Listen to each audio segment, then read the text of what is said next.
AP assembly ఎన్నికల్లో కూటమి tsunami ముందు వైసీపీ వెలవెలబోయింది. కనీసం ప్రతిపక్ష హోదా దక్కించుకోలేకపోయింది. గత ఎన్నికల్లో 151 సీట్లతో ఘన విజయం అందుకున్న వైసీపీ ఈసారి కేవలం 11 సీట్లకు మాత్రమే పరిమితమైంది. 3 పార్టీల కూటమి ఏకంగా 164 సీట్లు దక్కించుకుంది. ఉమ్మడి జిల్లాల వారీగా చూస్తే 8 జిల్లాల్లో వైసీపీ తుడిచిపెట్టుకుపోయింది. కేవలం 5 జిల్లాల్లోనే ఖాతా తెరిచింది. 11 సీట్లు గెలుచుకోగలిగింది. పొత్తులో భాగంగా ఏపీ అసెంబ్లీ ఎన్నికల్లో టీడీపీ 144 స్థానాల్లో పోటీ చేస్తే ఏకంగా 135 చోట్ల గెలుపొంది రికార్డు సృష్టించింది. జనసేన పోటీ చేసిన 21 స్థానాల్లోనూ విజయం సాధించి 100% సక్సెస్ సాధించింది. 10 స్థానాల్లో పోటీ చేసిన బీజేపీ 8 సీట్లు గెలుచుకుని సత్తా చాటింది. 3 పార్టీలు ఈ రేంజ్లో విజయాలు సాధిస్తే వైనాట్ 175 అని నినదించిన వైసీపీ కేవలం 11 స్థానాలకే పరిమితం కావడం ఆ పార్టీ శ్రేణులనే కాదు, అగ్రనేతలను కలవరపరిచింది. ఉత్తరాంధ్ర, కోస్తాంధ్ర జిల్లాల్లోనే కాదు, రాయలసీమలోనూ వైసీపీ అసలేమాత్రం పోటీ ఇవ్వలేకపోయింది. ఏపీలో 26 జిల్లాలున్నాయి. కొత్త జిల్లాల లెక్కన చూసుకుంటే 20 జిల్లాల్లో అధికార వైసీపీ ఖాతా తెరవలేకపోయింది.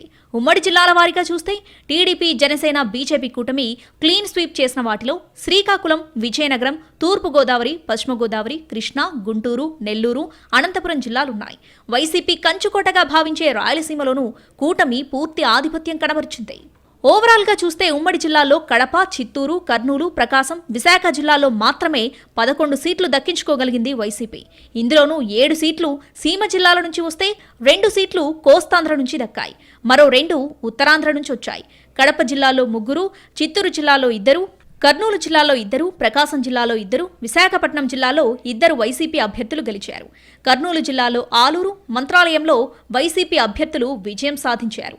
కడప జిల్లాలో పులివెందుల సెగ్మెంట్లో జగన్ విజయం సాధిస్తే ఆ జిల్లాలోని బద్వేలు, రాజంపేటలో వైసీపీ అభ్యర్థులు విజయం దక్కించుకున్నారు. చిత్తూరు జిల్లా పుంగనూరులో మంత్రి పెద్దిరెడ్డి విజయం సాధించారు. ఇదే జిల్లాలో తంబళ్లపల్లె సీటు వైసీపీకి దక్కింది. ప్రకాశం జిల్లాలో దర్శి, ఎర్రగొండపాలెం సీట్లు వైసీపీకి దక్కాయి. పరిపాలనా రాజధానిగా విశాఖను చేస్తాం, విశాఖలో మళ్లీ సీఎంగా ప్రమాణ స్వీకారం చేస్తామని జగన్ ధీమాగా చెప్పారు. కానీ విశాఖ వాసులు వైసీపీని ఆదరించలేదు. ఏజెన్సీ సెగ్మెంట్లు అరకు, పాడేరులో మాత్రమే వైసీపీకి విజయం దక్కింది. ఉమ్మడి శ్రీకాకుళం జిల్లాలో 10 స్థానాలుంటే అన్ని చోట్ల వైసీపీ ఓడిపోయింది. శ్రీకాకుళం జిల్లాలో టీడీపీ 7 స్థానాలు, జనసేన 2 స్థానాలు దక్కించుకుంటే బీజేపీ 1 చోట గెలిచింది.